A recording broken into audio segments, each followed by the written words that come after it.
Hi everyone, and welcome back to Carols of Wisdom for my first No Buy year. In today's video, we're going to be talking about mimetic desire. Do you want what I want? Did you buy what I bought?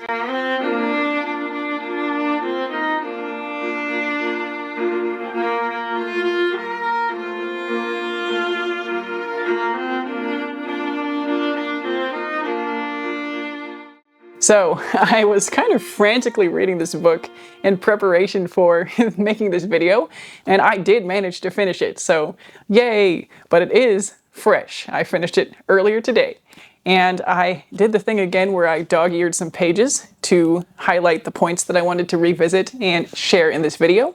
So I might be reading out some of the points of interest that I found, and at the end of this I will also be sharing my mission as related to what I've learned about mimetic desire and having an online presence. So stay tuned for that at the end.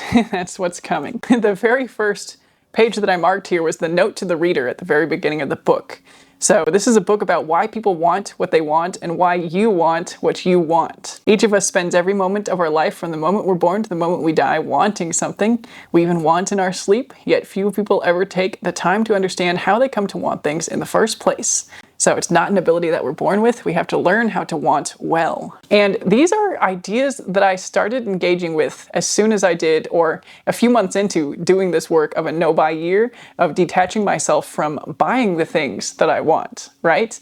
And I think largely, too long, didn't watch the whole video, is that a lot of these ideas are things that do come up when we start denying the things that we want. When we start putting maybe artificial barriers in place as to why we're not going to get what we want, or in some cases there might not be artificial barriers, they might be actual barriers as to why we can't get what we want all the time or even most of the time. And I think we start examining why we want the things that we want when we can no longer have them, because we want to get to the bottom of how we can be free from this cycle of unfulfilled desires in a way.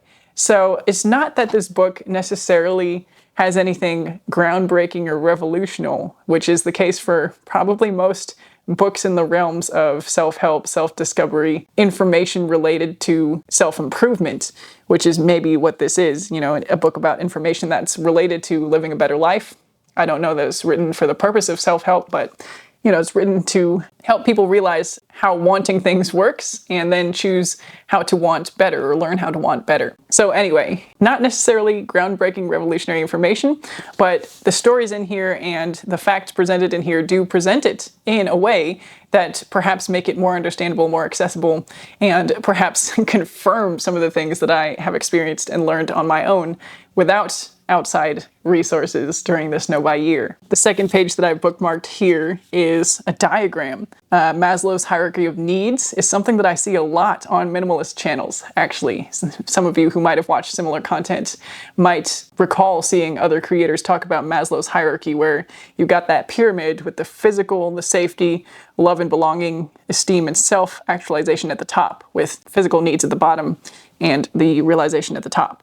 And then the reality is that we have needs at the bottom, that's correct, physical needs and safety. And then at the top, where you've got love and belonging, esteem and self-actualization, you have a mess of mostly desires, according to this picture in the book. So desires don't drive the true human needs, right? So those are real needs, wants versus needs, and everything else that is a want is driven by desire. And I guess he specifies biological needs, right? So not necessarily the physiological needs, psychological needs, well-being needs as a whole, but after meeting our basic needs as creatures biologically, we enter into the human universe of desire. And knowing what to want is much harder than knowing what to need. The next bookmark here is another model that I'll put a picture of up here. And it's just the path towards objects of desire. So you've got the person, a line of desire, and the object. This is a lie, according to this book. And the truth is that the path goes through a model of desire. So something, someone, some influence is telling you what to want, and then you start wanting that thing. The romantic lie is self-delusion, the story people tell about why they make certain choices. Because it fits their personal preferences, or because they see its objective qualities, or because they simply saw it and therefore wanted it. So apparently that's a lie. You see something and you just like it and you buy it. Apparently that's a romantic lie that we tell ourselves. There's always some model of wanting there, model of desire that we have seen and we are going through. And I think at some levels, this is more obvious than others, right? The first example that he talks about in here is that models transfigure objects before our eyes. If you walk into a consignment store and see racks filled with shirts, you're walking in with a friend and you see racks filled with shirts, nothing jumps out at you. But as soon as your friend starts being interested in a particular shirt, then suddenly that shirt becomes elevated as an object of interest. It's a different shirt than it was 5 seconds ago before she started wanting it. She sets it apart by being interested in it. There's a lot of Shakespeare references in this book. So there's, "Oh hell, to choose love by another's eyes," says Hermia in Shakespeare's A Midsummer Night's Dream. It's hell to know we have chosen anything by another's eyes, to realize that we chose something not because we wanted it, but because somebody else elevated it. Like a lot of these books on human behavior, there is a section about babies and how babies are brilliant imitators and newborns are capable of imitating right from birth. And that's what humans do. Humans are imitators, and that's partly why we've been able to advance as a society, as a species, because we can imitate and build off of those behaviors, but also that it leads to a lot of copied desires, imitated desires. That's how we are programmed to learn. There's a section about how Edward Bernays made smoking popular for women. This is something I have briefly mentioned on this channel before because I've seen other people online talking about it. And now I've seen somebody in a book talking about it and referring more specifically to details of the study, where I guess what he did was got a bunch of influential women or high-profile society women to light up cigarettes during the Easter parade. Was that what it was? Yeah, the Easter parade in New York City. And photos of these women with their torches of freedom appeared on the front pages of US newspapers the next day.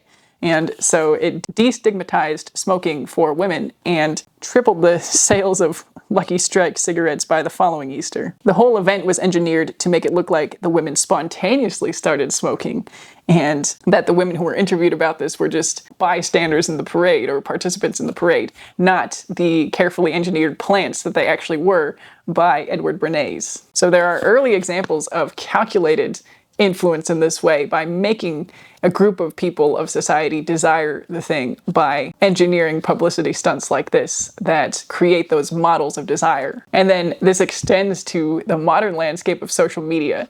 So social media is more than media, it's mediation. Thousands of people showing us what to want and coloring our perception of those things. I have spoken so much about this already on my channel, just in an incidental way, realizing that social media is a huge problem for me personally and for my wants and desires, and presenting numerous things in front of my eyeballs, in front of my attention, to start wanting, to elevate on my own pedestal of the wish list, which is why I don't keep the wish list, and to present these not just things, but even lifestyles and pursuits and goals as things for me to want too. He also has distinctions between kind of celebrity models of desire and regular models of desire. He calls it Celebristan, the place where the celebrity desire happens, and Freshmanistan, like a class of freshmen. That's where desire among our peers happens.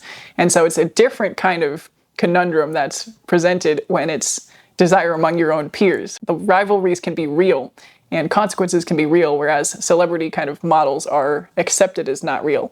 And again, this is parallel to what I've said about how advertising that's engineered to be advertising, right? The real commercials with actors and models and celebrities and etc. are kind of less effective because the relatability is not there, whereas the direct competitor of the regular person, the influencer, somebody who's just like me in every way except that they have a massive following on social media. And even something like that is something I can cultivate to some degree, even as my little presence on this platform here indicates, right? In a year, I have cultivated a following of 10,000 YouTube subscribers. And in a way, it puts me more on the even playing field with the influencer as far as rivalry, competition, what to want. And that is kind of going to inform how I approach content creation going forward. I will get there at the end of this video though, so let me get back to the book. I guess the next point in the book is actually kind of relevant to online influencing as it pertains to me as a fledgling online influencer, dare I say, as much as I cringe at that terminology. So I didn't mention it explicitly before, but this book by Luke Burgis is based on Rene Girard's theories of mimetic desire. So he refers to Girard here a lot in the book, and this is another point. Girard recognized that resentment is real and that it happens primarily in the world of internal mediation, in the freshman world where the rivalries are real, when we are inside a system of desire without social or critical distance from it. This is a story about a chef in a French restaurant who renounced his Michelin-star status. So he had attained the 3 Michelin stars, the top ranking, and then eventually asked to be removed from the Michelin rankings altogether. And the point that's being made right here is that it might have been easier for him in some ways to do this because he'd already reached the top. And if he'd only gotten 2 stars and then asked to be removed, it might have been perceived as the sour grapes phenomenon, where I guess it came from Aesop's fables, where there's a fox jumping up trying to get these grapes off a vine, and he can't do it. And so he concludes, oh, they must be sour grapes anyway, so I don't actually want them, and walks away. And the fox is able to do this because the fox is alone, and he can rationalize to himself, oh, okay, like, I don't want those anyway. But as soon as there's another fox there who also wants the grapes, or a group of foxes that want the grapes, that becomes impossible. We can't pretend that a good thing is bad if there's a group of other people that are also kind of putting value judgments onto that thing. So I do feel parallels to that in my journey. Whenever I critique people influencing online, now having perhaps arguably joined their ranks, even if I am determined to not fall into all of their patterns regarding product promotion and etc., I do risk having the sour grapes effect applied to anything I say about online influencing, because perhaps it's just because I'm not successful in that realm as far as not having millions of followers, hundreds of thousands of followers, not making a lot of money online, you know, all of the list of things that successful influencers have: popularity, status, more money.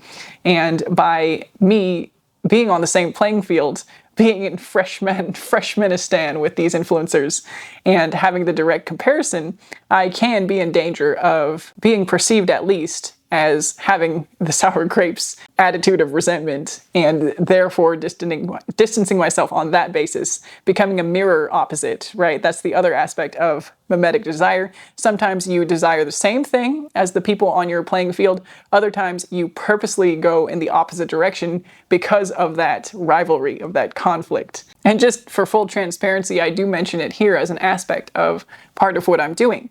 I don't think that it's crept in as far as feeling resentment for the success of people who make a career in online influencing. Maybe it has, maybe it's unavoidable. I think that's part of what this book is kind of suggesting, is that these rivalries are unavoidable. However, I am going to try to take measures to avoid that affecting my actual perception or my actions as far as the content I create and the ideas that I share. And again, the second part of this book is about the actions you can take to try to avoid the influence, the mimetic influence, try to be anti-mimetic. There was another story that he shares in here that I found inspiring. It goes as follows. Imagine 3 artists standing shoulder to shoulder on a plateau in Zion National Park, painting the same sunset. One wants to hone his painting skills for a competition. Another wants to give the finished painting to her husband on their anniversary because they had their first date in the park. The last wants to preserve the sheer beauty of the landscape in her memory. From the outside, the artists appear to be doing exactly the same thing, but from the inside, each artist is doing something very different. And that story, I think, goes back and explains how what I'm doing is not sour grapes, as far as even doing the same things as other influencers do, as far as creating content, posting it online, even being ad monetized. But my motivations, I would like to think, are different and are going to remain different as long as I can hold on to that story of fulfillment, I guess. And that's kind of where he goes next with this. You tell one of your fulfillment stories. Fulfillment stories ask, but why did that action mean so much to you? So the meaning of my purpose here is different from the meaning of an influencer's purpose in making content. And again, I'm not ignoring the fact that I am in a privileged position to be able to make content without having it be motivated by making an income off of it right now. And it's possible that that will change, and not possible, it's actually certain that it will change even as early as next year, when I do have to scale back a little bit on the content that I put out because of other priorities. The last thing that I highlighted here is again another point that I've shared numerous times on this channel about how technology has kind of maybe just perpetuated this cycle of desire rather than moving us forward in relation. So here Luke Burgis is talking about how he loves to cook and watching cooking shows on TV. And he can't help but think that the proliferation of these shows, thousands of them with cooking competitions looping nonstop on 24-hour food channels, is symptomatic of our cultural stagnation and decadence. We can't imagine transcendent things, so we look for new ways to slice an egg or watch David Chang eat noodles.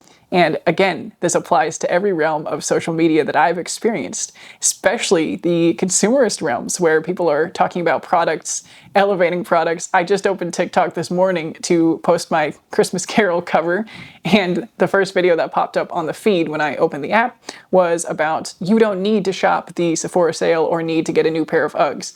And the first comments so the creator was talking about how those things don't make you happy, you should save your money, you don't have to be stuck in the consumerist trap. But the first comments on this video were, actually, it does make me happy. Oh, you just reminded me of the Sephora sale, and I just left Sephora and I am happier. So those are the top 3 comments with thousands of likes. And that is exactly what I see the author referring to here as far as perpetuating the cultural stagnation and decadence. So even on content that's directly speaking in contrary to shopping, right? It doesn't bring you happiness. The audience response is, actually, it does bring me happiness. And some of the responses on the top comments were, you know, the comment that said, I just left Sephora and I'm happier. There was a reply on there that said, haul please, queen. So people want to see people hauling the spoils of their shopping and having these conversations on a piece of content talking about how you don't need to shop. So it's just, this is why I don't create TikTok content. Burgis also mentions spiritual stagnation, which I have again also talked about on here. The world has become demystified, disenchanted. There's been an exodus from organized religion that began in the 1960s and continues today. This trend is often chalked up to political changes, increased rationalism, or particular sins of the institutional church.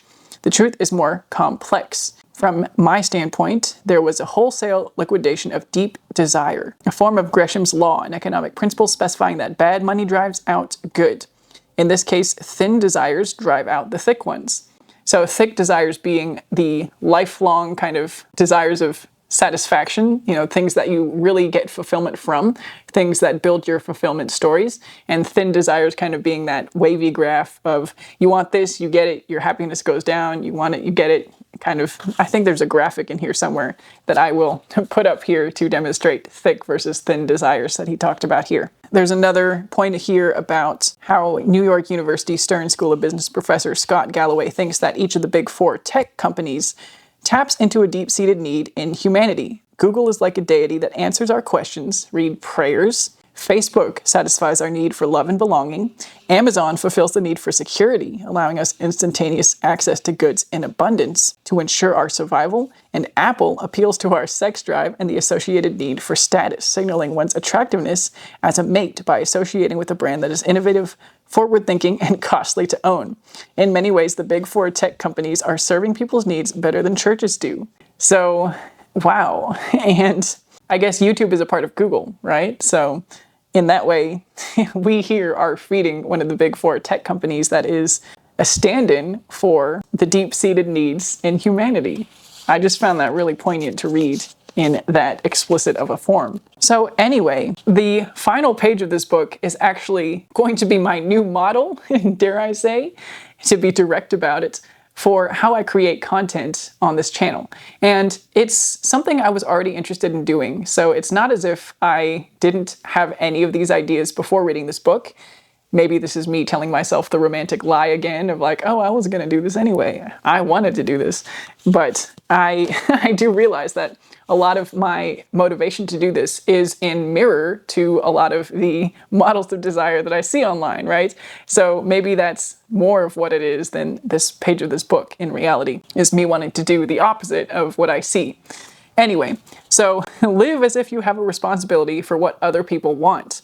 Through our relationships, we help other people with their wants in one of three ways. We help them want more, we help them want less, or we help them want differently. And so that is what I want to do here, right? I now, I guess, have words to put to this awareness of desire, the mimetic words, and now can more clearly articulate my responsibility, the responsibility that I feel as a presence on the internet to combat the forces of desire for material goods. So my mission is to make you not want as many material goods, or to make you able to examine why you want these things in order to shape how you want them and maybe eventually reach the point where you don't want them. And that is perhaps the best summary of my ultimate goal in continuing to create content.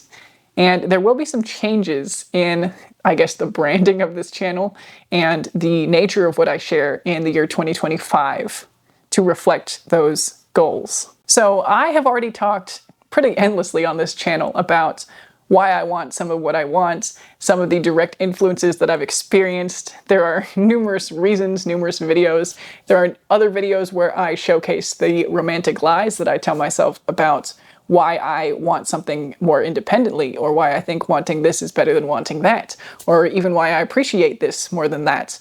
You know, some of this is going to fall into the category of practical needs, sure, you know, on the bottom of the pyramid where it's still legitimately Maslow's hierarchy, but many of those are going to be in that top portion where it's just the mess of desire, and I've told myself romantic lies to believe that I have more agency in this than I actually do.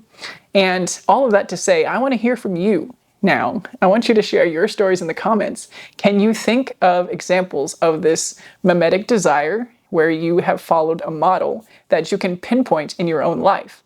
And again, this book is full of examples of neighbors doing this, coworkers doing this, people in just everyday life, you know, stories of people who model desire and others who either fall in line with that, start competing, getting the next degree, getting the next promotion, getting to the next car and house and whatever status symbol, or taking the opposite route and saying, oh, you're going to do this, I'm going to do the opposite, and you're not why I want that. You know, the example of hipsters in society and why nobody identifies as a hipster, or used to be like that, is that they do things to be counter to the culture, and by doing so, they put themselves in the box of being in counterculture. I think that was another Girard quote by getting off the beaten path, we all end up in the same ditch. And, you know, there are many gems like that in this book. So it's not that I don't recommend reading this book when I say it doesn't necessarily offer a groundbreaking exploration of why we want what we want, as it promises on the back. Maybe it is groundbreaking to somebody who hasn't yet done the work of separating themselves from getting what they want in a no-buy year. And I guess part of my personal brand on here is to be transparent about maybe why you don't need to read or buy this book, rather than recommending that you do. So I enjoyed reading it. It was a very quick read. I finished it in 2 days because I was kind of cramming it for this video. And clearly it has some gems in it, you know, some pearls of wisdom, some nicely drawn diagrams that had some clarity to the points that the author is making. I do really like the author's website, so I think I've already linked it in a description of a previous video. I'll link it again here. Honestly, you could probably get most of what you get out of this book through reading the website.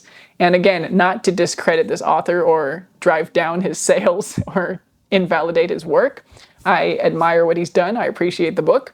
But I do think that a lot of what these books do, and I will touch on this again in January when I talk about the productivity books that I've read this year, is share stories and examples and research, which is valuable, don't get me wrong, and adds credibility to anything that I say on here now. You know, I have research-backed sources rather than personal experience.